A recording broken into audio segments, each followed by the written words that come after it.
হাকিকত, চতুর্থ স্তরের নাম হচ্ছে মারিফত। কি আমরা মারিফত। এখন দেখবেন সমাজের মধ্যে, মুসলমানদের মধ্যে দেখবেন ও হইল শরীয়তপন্থী, ও হইল মারফতপন্থী, ও হইল মাদারপন্থী, ও হইল দরবারপন্থী। পন্থীরা শেষ নাই। শরীয়ত ইসলামের বাইরের কিছু না, মারিফত ইসলামের বাইরে কিছু না। আল্লাহ রাসূল বলেন আশ-শরীয়তু আকওয়ালিহি, আত-তরিকাতু আহওয়ালিহি, আল-হাকীকাতু আফওয়ালিহি, আল-মারিফাতু ইসরারিহি, আও কামা ক্বালা নবী সাল্লাল্লাহু আলাইহি ওয়াসাল্লাম। আল্লাহ রাসূল বলেন শরীয়ত, তরিকত, হাকিকত, মারিফত এই চারটার পূর্ণতাই হচ্ছে ইসলাম। বলেন সুবহানাল্লাহ, সুবহানাল্লাহ, বলেন সুবহানাল্লাহ, সুবহানাল্লাহ। আর এরা এখন ওই শরীয়তপন্থী, মারিফতপন্থী বানাই দিল নি, গ্রুপই বাদ করে দিল নি। আল্লাহ রাসূল কয় শরীয়ত, তরিকত, হাকিকত, মারিফত এই চারটার সমষ্টি হচ্ছে ইসলাম। বলেন সুবহানাল্লাহ, সুবহানাল্লাহ, সুবহানাল্লাহ, সুবহানাল্লাহ। আশ-শরীয়তু আকওয়ালিহি ওয়া হিয়াল কালব, আপনার কাল পরিষ্কার করতে হবে।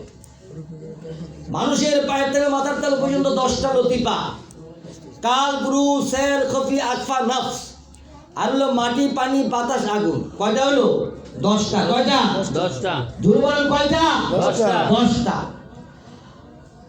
এখন আপনার কালবের মাকাম থেকে আপনার এই যাত্রা শুরু। শরীয়ত হলো ইসলামের বাহ্যিক শিক্ষা।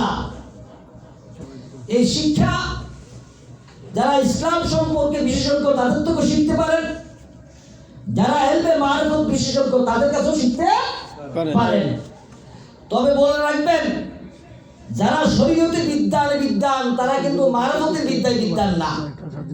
তবে যারা মারিফতের বিদ্যায় বিদ্যান তারা কিন্তু শরীয়তের বিদ্যাও বিদ্যান। বলেন সুবহানাল্লাহ, সুবহানাল্লাহ, জোরে বলেন সুবহানাল্লাহ, সুবহানাল্লাহ, জোরে বলেন সুবহানাল্লাহ, সুবহানাল্লাহ। নবী রাসূল নন, অগণিত পয়গম্বর নবী জমিনের মধ্যে আল্লাহ প্রেরণ করেছেন। সকল নবী রাসূল না, তবে যিনি রাসূল তিনি নবীও বটে। বলেন সুবহানাল্লাহ, যিনি রাসূল তিনি নবীও বটে। কারণ নবীর চাইতে রাসূলের মাকাম অনেক উপরে। বলেন সুবহানাল্লাহ। রাসূলকে যিনি রিসালাত বহন করেন, যিনি একটি আদর্শ, যিনি একটা আইকন, যিনি একটা মডেল, একটা পথ মানুষের মধ্যে দিতে পারেন, যে মত ও পথের মাধ্যমে মানুষ আল্লাহর দিদার পেয়ে যেতে পারে। বলেন সুবহানাল্লাহ। কোন পয়গম্বর, কোন নবী নিজের কোন তরিকা, নিজের কোন মত, নিজের কোন পথ, নিজের কোন আদর্শ বানানোর ক্ষমতা নাই। যিনি নবী, মনে রাখবেন, যিনি নবী তিনি কিন্তু রাসূল না, কিন্তু যিনি রাসূল তিনি নবীও রাসূল। বলেন সুবহানাল্লাহ। মুহাম্মাদুর রাসূলুল্লাহ ওয়া নবিয়্যু ওয়া রাসূলা। মুহাম্মাদুর রাসূল তিনি শুধু রাসূল নন, তিনি নবীও বটে। বলেন সুবহানাল্লাহ। তবে আদম আলাইহিস সালাম তিনি নবী, তিনি রাসূল না। তিনি কি? বলেন তিনি কি? নবী, তিনি রাসূল না। পৃথিবীর মধ্যে অগণিত পয়গম্বর আল্লাহ জমিনের মধ্যে প্রেরণ করেছেন, তাদের প্রতি আমাদের বিশ্বাস থাকবে, কিন্তু তাদের কোনো আদর্শ না। তারা রাসূলদের আদর্শ জমিনের মধ্যে প্রচার করেছে, তাদেরকে বলে সহিফা দেওয়া হয়েছে। বলেন সুবহানাল্লাহ, সুবহানাল্লাহ, যদি বলেন সুবহানাল্লাহ, সুবহানাল্লাহ। তাহলে আমরা বুঝলাম কি নবী ও রাসূলের মধ্যে পার্থক্য কি? নবী হলো শুধু সংবাদদাতা, আর রাসূল হলো বিধান, যিনি আল্লাহর পক্ষ থেকে মানুষের মধ্যে বিধান যিনি কায়েম করতে পারেন, বিধান প্রণয়ন করতে পারেন, বিধান যিনি মানুষের মধ্যে প্রতিষ্ঠা করতে পারেন, তিনি হচ্ছেন রাসূল। আল্লাহ রাসূল যখন বিদায় হজের ভাষণে আরাফাতের ময়দানে গেলেন, তিনি রফাতের বছরে হজের মধ্যে যাওয়ার পরে আরাফায় গেলেন, তিনি ভাষণ দিলেন। আল্লাহ কোরআন আয়াত নাযিল করলো, আল-ইয়াউমা আকমালতু লাকুম দীনাকুম ওয়া আতমামতু আলাইকুম নি'মাতি ওয়ারাদিতু লাকুমুল ইসলাম দীনা। দ্বীনের ইসলামের সূচনা জমিনের মধ্যে আদম থেকে শুরু। কার থেকে শুরু? আদম থেকে। আর এই ইসলামের পূর্ণতা আল্লাহ কোরআনুল কারীমের আয়াতে বলতেছেন, হে রাসূল, আমি আপনার মাধ্যমে এই ইসলামের পূর্ণতা দান করলাম। বলেন সুবহানাল্লাহ। আল ইয়াউমা, আজকের এই দিনে, আকমালতু লাকুম, পরিপূর্ণতা দিলাম। তাহলে কি বুঝলেন? আদম নবী থেকে ইসলামের সূচনা। আর ইসলামের পূর্ণতা দিলেন নবী মুহাম্মদুর রাসূলুল্লাহ সাল্লাল্লাহু আলাইহি ওয়াসাল্লাম। সুবহানাল্লাহ, সুবহানাল্লাহ। আদম নবী, তিনি নবী, কিন্তু তিনার উপরে পরিপূর্ণতা ইসলাম ছিল না, আসে নাই। শুধু নবী তাই, রসুল দেখেন, ঈসা আলাইহিস সালাম তিনি রসুল, মূসা আলাইহিস সালাম তিনি রসুল, দাউদ আলাইহিস সালাম তিনি রসুল, কারণ তাদের মধ্যে কিতাব না দেওয়া হয়েছে। ঈসা নবীর উপরে ইনজিল কিতাব, মূসা নবীর উপরে তাওরাত কিতাব, দাউদ আলাইহিস সালামের উপরে জবুর কিতাব দেওয়া হয়েছে। তারা রসুল হলো, কিন্তু তারা পূর্ণ ইসলামের মধ্যে, ইসলাম তাদেরকে পরিপূর্ণতা, ইসলামের মধ্যে তাদেরকে আল্লাহ তাদের মাধ্যমে পরিপূর্ণতা দেন নাই। পরিপূর্ণতা দিয়েছেন নবী মুহাম্মদুর রাসূলুল্লাহ সাল্লাল্লাহু আলাইহি ওয়াসাল্লামের মাধ্যমে। মুহাম্মদুর রাসূলুল্লাহ সাল্লাল্লাহু আলাইহি ওয়াসাল্লামের উম্মত অন্যান্য নবীদের চাইতে শ্রেষ্ঠ উম্মত। অন্যান্য নবীদের উম্মত তো দূরের কথা, আল্লাহ রাসূল বলেন আমার উম্মত অন্যান্য নবীদের চাইতে শ্রেষ্ঠ। এই শ্রেষ্ঠত্বের কারণ কি কি আজকে শুনে রাখেন। শ্রেষ্ঠত্বের প্রথমত কারণ হলো আমরা পরিপূর্ণতা ইসলামের মধ্যে আমাদের আগমন। বলেন সুবহানাল্লাহ। আমরা যে সমাজের মধ্যে পৃথিবীর মধ্যে আগমন করেছি, সেই সময়টা হলো পরিপূর্ণ ইসলামের মধ্যে আমরা এসেছি। বলেন সুবহানাল্লাহ।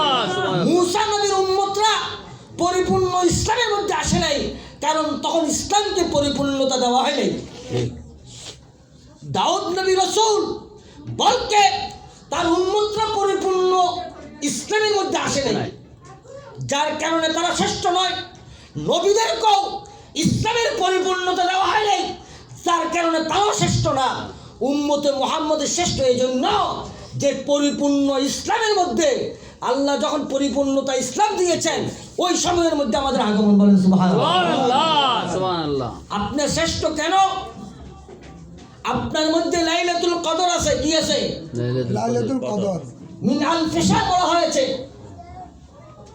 আগেরকার নবীর উম্মতেরা 300, 400, 500, 600 বছর বাঁচতেন। আমরা বাঁচি 60, 70, সর্বোচ্চ 90, 95, 130 বছর পর্যন্ত। কথাগুলো খেয়াল করবেন। 350 বছর যে লোকটা বাঁচলো সেই লোকটার ইবাদত, আর আমি 130 বছর বাঁচলাম, আমার ইবাদত কি সমান হবে? না। জোরে বলেন না। আপনারা তো হিসাব করেন না। 350 বছর যে লোক বাঁচলো, সেই লোক যদি বুঝাবার পর থেকে আল্লাহর ইবাদতে মগ্ন হয়, আর আমিও বুঝাবার পর থেকে ইবাদত করি, আমি যদি 30 বছর বলছি, 130 বছর, আমার ইবাদতের আর তার ইবাদতের মান কি সমান হবে? না। তার বেশি হবে না? বেশি হবে। কিন্তু আমরা 130 বছর বাঁচলো, আমাদের ইবাদতের মান তাদের চাইতে বহুত বহুত গুণ বেশি। বললাম সুবহানাল্লাহ। কারণ কি? একটা কারণ বললাম ইসলামের পূর্ণতা। দ্বিতীয় কারণ হচ্ছে আপনার মধ্যে লাইলাতুল কদর আছে। কি আছে? লাইলাতুল কদর অন্য কোনো নবীর মধ্যে আসে নাই। অন্য কোনো নবীর উম্মতের সময় লাইলাতুল কদর আল্লাহ রাখেন নাই। লাইলাতুল কদরটা রেখেছে উম্মতে মুহাম্মদের মধ্যে। বলেন সুবহানাল্লাহ। এই কদর মিন আলফি শাহর, মিন আলফি শাহর, সহস্র বছর, সহস্র বছর পরিপূর্ণ মহিমামণ্ডিত মর্যাদা সম্মানিত রজনী, যে রজনীটা আল্লাহ রহমত সারা কায়নাত এর মধ্যে পরিপূর্ণ থাকে, বলেন সুবহানাল্লাহ। সুবহানাল্লাহ। আপনি একটা রজনী জাগলেন বা একটা রজনী পেলেন, তাহলে আপনি হাজার বছরে রজনী জেগে ইবাদত করলে সব যে সওয়াব পাইতেন, সেই সওয়াবটা কিন্তু আপনি লাইলাতুল কদরের রজনীতে পেয়ে যাচ্ছেন, বলেন সুবহানাল্লাহ। সুবহানাল্লাহ। আপনারা আরো সম্মানিত কেন জানেন? এক জবানা সোবতে বা আউলিয়া বেহদরে আজ সদ সালে তোয়াত বেরিয়া বলতে চাই মিয়ারা, অন্যান্য নবী আর নবীর উম্মতেরা 1000 বছর নফল নামাজ পড়লে যেই নেকি হবে, ওই নফল নামাজগুলি কবুল হয়েছে কি হয় নাই এর কোনো প্রমাণ নাই, দলিল নাই, এর কোনো নিশ্চয়তা নাই। তুমি শ্রেষ্ঠ কেন? তুমি যদি কোনো একজন সাদেকিন, একজন নবী প্রেমিক, একজন পায়ের তলা থেকে মাথার তলা পর্যন্ত 10টা নদী বা জাগ্রত মানুষ, পায়ের তলা থেকে মাথার তলা পর্যন্ত 36 কোটি প্রদীপ জ্বলন্ত মানুষ, একজন নুরি মানুষের সামনে যদি চোখের পলক বসো, তাহলে তোমার হাজার বছরের নফল ইবাদতের কবুলতি ইবাদতের সওয়াব তোমার আমলনামার মধ্যে দিয়ে দেওয়া হবে। আপনি যে শ্রেষ্ঠ, এই শ্রেষ্ঠত্বের কারণগুলি কি? যারা ওলি আল্লাহদের বিরুদ্ধে কথা বলে, তারা ভালো করে খোঁজ করে দেখবেন, তারা কিন্তু শুধু ওলিদের বিরুদ্ধে কথা বলে না, তারা আমার নবীর বিরুদ্ধেও কথা বলে। আমার নবীর বিরুদ্ধেও কথা বলে। ওরা আমার নবীকে মাটির মানুষ বলে, ওরা আমার নবীকে আমাদের মতো মানুষ বলে। বলেন নাউজুবিল্লাহ। জোরে বলেন নাউজুবিল্লাহ। আর মিয়া যে নবী সম্পর্কে বিতর্ক করে, সে তো পীর কথাই আসে না, হিসাবে আসে না, হিসাবে আসে না। তাহলে যারা তুমি বলে এক জমানা সোবতে বা আউলিয়া বেহতরে আদ সদ সালে তোয়াত বেরিয়া, যে ইবাদতের মধ্যে কোনো ত্রুটি নেই, যে ইবাদতের মধ্যে কোনো খুঁত নাই, যে ইবাদতের নিশ্চয়তা আছে কবুলিয়তের, বলেন সুবহানাল্লাহ। এরকম নিশ্চিত কবুলের 1000 বছর নফল নামাজের সওয়াব পাওয়া যায় কোন ব্যক্তি যদি কোন ওলি আল্লাহর সম্মুখে চোখের পলক পরিমাণ অবস্থান করে, বলেন সুবহানাল্লাহ। সুবহানাল্লাহ। তাহলে আপনার নেকের সাথে, আপনার ফজিলতের সাথে, আপনার মর্যাদার সাথে অন্যান্য নবীদের উম্মতদের মর্যাদার কোনো হিসাবে আসবে না। হিসাবে আসবে না। হিসাবে আসে না।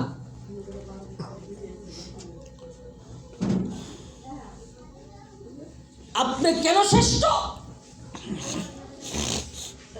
আপনি এমন একজন নবীর রিসালাতের মধ্যে আপনার আবির্ভাব, যেই নবী হচ্ছে কুলু কায়নাতের নবী, বলেন সুবহানাল্লাহ। সুবহানাল্লাহ।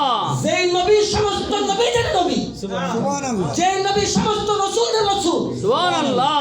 যেই নবী আল্লাহর মাশূক, বলেন সুবহানাল্লাহ।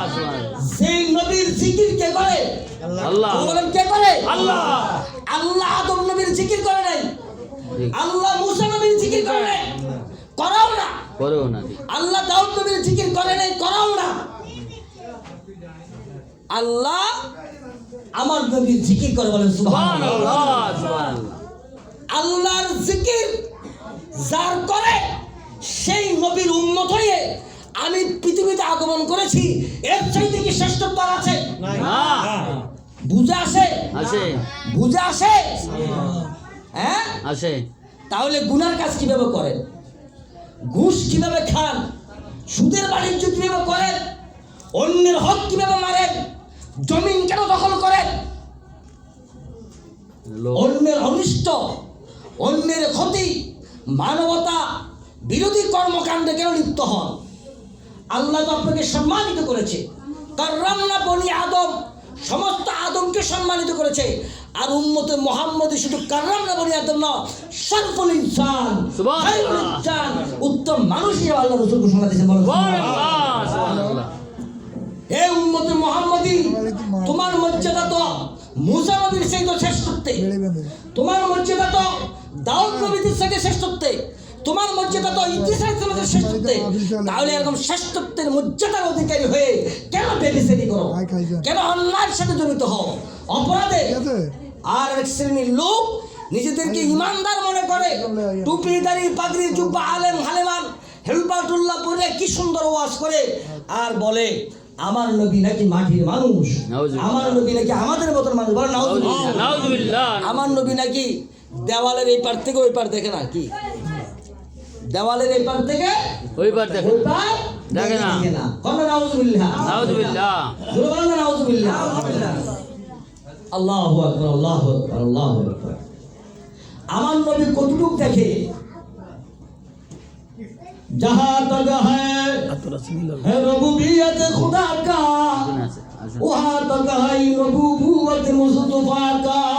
बोलो सुभान अल्लाह। সুবহানাল্লাহ। আপনি এমন নবীর উম্মত যে নবীর নবুয়তের রিসালাত আল্লাহর রবুবিয়তের পাওয়ার যে